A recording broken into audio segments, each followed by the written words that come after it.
Alléluia, Alléluia, Alléluia, Alléluia, Alléluia, Alléluia.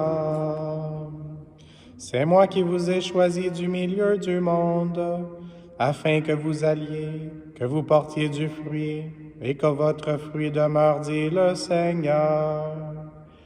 Alléluia, Alléluia, Alléluia. Le Seigneur soit avec vous. Évangile de Jésus-Christ selon saint Luc. En ce temps-là, parmi les disciples, le Seigneur en désigna encore 72, et il les envoya 2 par 2 en avant de lui, en toute ville et localité où lui-même allait se rendre. Il leur dit, « La moisson est abondante, mais les ouvriers sont peu nombreux. Priez donc le maître de la moisson d'envoyer des ouvriers pour sa moisson. Allez, voici que je vous envoie, comme des agneaux au milieu des loups. Ne portez ni bourse, ni sac, ni sandales, et ne saluez personne en chemin. Mais dans toute maison où vous entrerez, dites d'abord « Paix à cette maison ». S'il y a là un ami de la paix, votre paix ira reposer sur lui. Sinon, elle reviendra sur vous. Restez dans cette maison, mangeant et buvant ce que l'on vous sert, car l'ouvrier mérite son salaire. Ne passez pas de maison en maison. Dans toute ville où vous entrerez et où vous serez accueillis, mangez ce qui vous est présenté. Guérissez les malades qui s'y trouvent et dites-leur, « Le règne de Dieu s'est approché de vous. » Acclamons la parole de Dieu.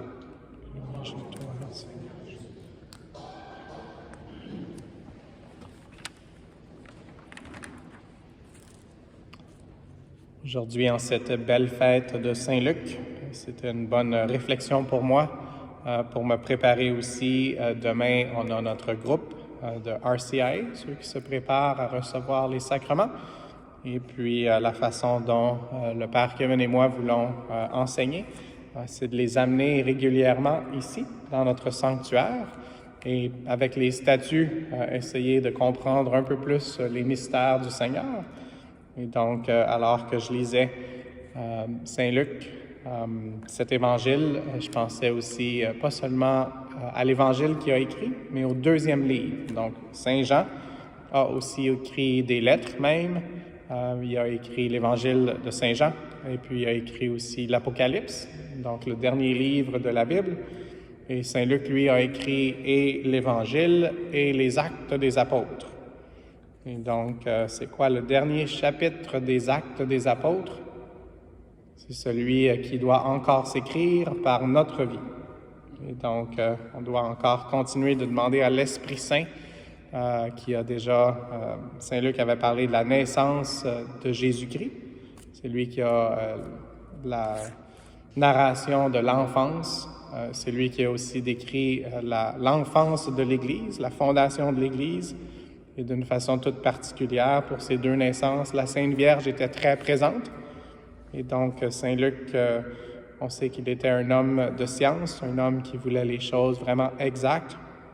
Et puis, qui de mieux pour avoir les faits que la Sainte Vierge Marie, surtout pour la naissance de Jésus, puis son enfance, mais aussi la Sainte Vierge pour la naissance de l'Église.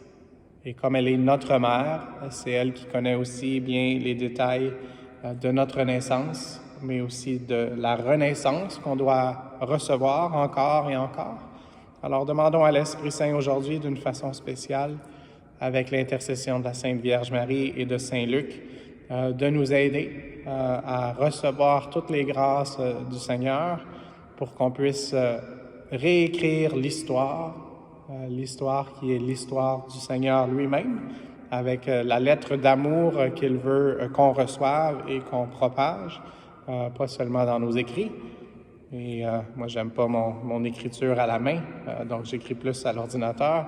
Mais plus important encore que ça, c'est la façon dont on vit qui doit être selon la réception de la bonne nouvelle et aussi le partage de la bonne nouvelle de Jésus-Christ qui a donné sa vie pour nous et qui veut nous donner la vie, nous la donner en abondance, nous la donner pour qu'on l'ait pour toujours.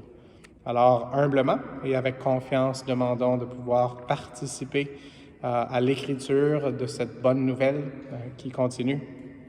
Et c'est pas que je veux changer les évangiles non plus, là, donc il ne faut pas que ce soit pris hors contexte, mais que vraiment on puisse être participant, surtout dans notre monde actuel, avec tellement de mauvaises nouvelles, qu'on puisse participer à l'élaboration de cette bonne nouvelle qui est le règne de Dieu, comme on l'a vu à la fin de cet évangile aujourd'hui.